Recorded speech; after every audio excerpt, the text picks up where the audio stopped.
قل يا عبادي الذين أسرفوا على أنفسهم لا تقنطوا من رحمة الله. Yang ini kalau yang miskin di masjid ngajinya, kalau yang kaya di hotel. Nggak boleh yang seperti itu. Nggak boleh. Allah larang kepada Nabi ketika orang-orang Quraisy Mekah minta mereka sendiri aja yang ngaji. Artinya Nabi nggak boleh bawa orang-orang miskin. Ditegur oleh Allah di dalam Al-Quran. Jadi harus kita perhatikan itu.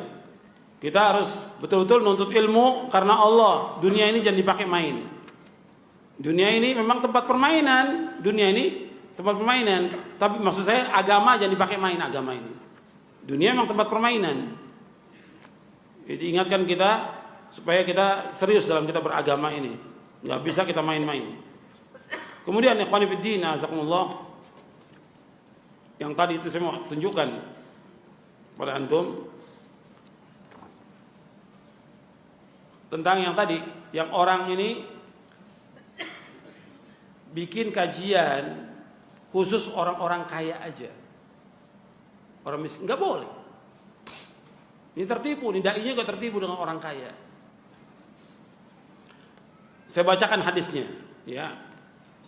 An Sa'ad bin Abi Waqqas radhiyallahu an, qala kunna ma'an Nabi sallallahu alaihi wasallam sittata nafarin, faqala musyrikun Nabi sallallahu alaihi wasallam utrud haula'i la yashtari'una 'alaina wa kuntu ana wa Ibnu Mas'ud wa rajulun min Hudzail wa Bilal wa rajulan lastu usammiha fa waqa fi nafsi Rasulullah ma syaa Allah ay yaqa fa haddatha nafsahu fa anzala Allah ta'ala wa la tatrul ladzina yad'una rabbahum bil ghadati wa yuridu wajha rawahu Muslim. Dari Sa'ad bin Abi Waqqas radhiyallahu an, kami bersama Nabi sallallahu alaihi wasallam 6 orang, kata Sa'ad bin Waqqas. Orang-orang musyrikin berkata Nabi, itu singkirkan dulu orang-orang itu tuh. Itu singkirkan supaya mereka nggak kurang ajar pada kami, nggak berani kepada kami. Waktu itu aku yang bersama Nabi waktu itu aku, Sa'ad bin Waqqas, Ibnu Mas'ud, rajul dari Hudzail, Bilal dan 2 orang. Waktu disebutkan demikian, maka terbetik dari Rasulullah. Hampir terbetik dari Rasulullah untuk menyingkirkan orang-orang miskin ini, menghadap orang-orang kaya aja. Maka Allah turunkan ayat dalam surah Al-An'am ayat 52. Surah yang ke-6 ayat 52. Wala tatrudil ladzina yad'una rabbahum bil ghadati wal ashi yuridu wajha. Dan janganlah engkau usir orang-orang yang berdoa kepada Allah di waktu pagi dan petang, yang mereka mengharapkan wajah Allah. Ini di ayat 52. Saya bacakan ayatnya. Wala tatrudil ladzina yad'una rabbahum bil ghadati wal ashi yuridu wajha. Ma 'alaika min hisabi min syai' wa ma min hisabika 'alaihim min syai' fatatrudahum fatakuna minadh dhalimin. Dan janganlah kamu mengusir orang-orang yang berdoa kepada Rabbnya di waktu pagi dan petang, yang mereka mengharapkan wajah Allah. Tidak ada tanggung jawab kamu untuk menghisap mereka. Dan juga nggak ada bagi kamu untuk bertanggung jawab atas mereka, sedikit pun juga. Lalu kamu mengusir mereka, kamu menjadi orang-orang yang zalim. Artinya memisahkan yang seperti ini antara orang kaya dan orang miskin. Allah sebutkan apa di sini? Zalim. Semua orang yang sudah tahu akidah, tahu manhaj, pengen ngaji atau enggak? Semua pengen ngaji. Kalau di masjid kan semua bisa ikut ngaji. Tapi ketika di hotel, kan enggak semua mampu bayar. Kenapa di hotel? Kan dia juga sedih. Saya juga pengen ngaji. Kenapa? Dibedakan ke orang-orang kaya. Atau di rumah orang-orang kaya. Kan orang malu datang ke rumahnya. Pakai permisi dulu, pakai ini. Kalau masjid enggak. Cukup assalamualaikum duduk. Tapi kalau di rumah kan enggak. Enggak enak. Nanti kalau enggak bawa sesuatu, enggak bawa makanan, enggak enak. Akhirnya hanya orang tertentu yang ngaji. Enggak boleh yang seperti ini. Dalam Islam enggak boleh. Bahwa kita berdakwah untuk semua manusia. Maka yang perlu ditanyakan tentang dakwahnya. Dia niat dakwahnya benar apa tidak ini? Dia mau ngajak orang ke surga atau tidak? Kenapa dibedakan? Para ulama nggak ada yang seperti itu. Gabung dengan kaum muslimin di masjid.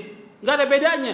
Dia punya jabatan, punya kedudukan, dia punya pangkat, punya harta, semua sama. Seperti kita sholat. Sholat ada nggak orang kaya safnya di depan, orang miskin belakang? Ada nggak? Nggak ada. Semua sama. Ketika haji juga demikian, semua sama dengan pakaian ihramnya mereka. Nggak ada beda.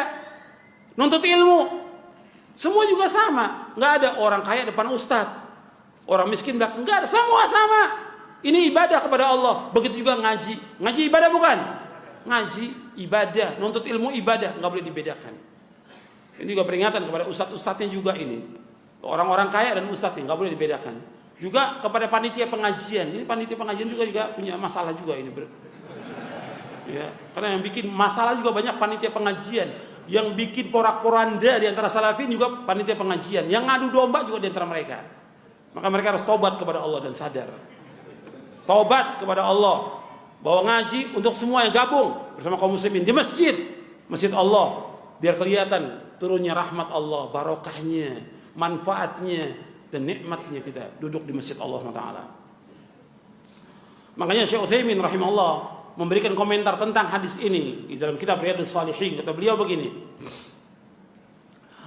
wa yustafadu min hadzal hadits anna al-insan yanbaghi an yakuna julasa'uhu min ahlil khair alladzina yad'una Allah sabahan wa masaan wa yuriduna wajha wa la yahtam bil julusi ma'al akabir wal ashraf wal umara wal wuzara wal hukam bal la yanbaghi an yajlisa ila haula illa an yakuna fi dhalika maslahah fa idza kana fi dhalika maslahah mithlu an yurida an ya'murahum bima'rufin aw yanhahum an munkarin ay yubayyin lahum ma khafiya 'alayhim min hal umma hadha tayyib wa fi khair. Amma mujarradul insan bimalasatihim wa nilja bi annahu jalasa mal akabir aw ma'al wuzara aw ma'al umara aw ma'ulatil umur fa hadha ghardun la yuhmadu alaihi al-'abd. Kata Syekh Utsaimin rahimahullah, kata beliau begini, diambil dari hadis ini hendaknya seorang itu teman-temannya, teman duduknya orang-orang baik yang selalu berdoa kepada Allah waktu pagi dan petang, menginginkan wajah Allah, dan enggak boleh, perhatikan, enggak boleh bagi dia mementingkan duduk dengan orang-orang besar, orang-orang mulia, dengan para umara, ulil amri, atau wuzara, menteri-menteri, wahukam, orang para hakim. Enggak boleh duduk bersama mereka. Duduk bersama, kecuali enggak pantas dan enggak patut bagi seorang dai duduk bersama mereka, enggak pantas dia. Kecuali ada maslahat. Apa maslahatnya? Dia nyuruh yang ma'ruf, dia mencegah yang mungkar. Berani nggak tuh dia tuh duduk dengan menteri, ya, dengan pejabat, dia nyuruh yang ma'ruf, mencegah yang mungkar, atau menjelaskan kepada mereka itu tentang keadaan umat, dijelaskan ini umat berpecah belah, jalan yang benar ini jelaskan. Berani nggak dijelaskan itu? Kalau itu thayyib, kata Syekh Utsaimin, dan itu baik. Adapun seseorang itu sengaja duduk dengan mereka untuk mendapatkan kemuliaan dengan duduk dengan mereka, bahwa dia duduk bersama orang-orang besar, menteri, atau penguasa, atau juga yang lainnya, maka ini tujuan yang tidak dipuji seorang hamba, sama sekali tidak dipuji. Ini Anda bisa lihat dalam syarah Riyadhus Shalihin oleh Syekh Muhammad bin Shalih Al-Utsaimin.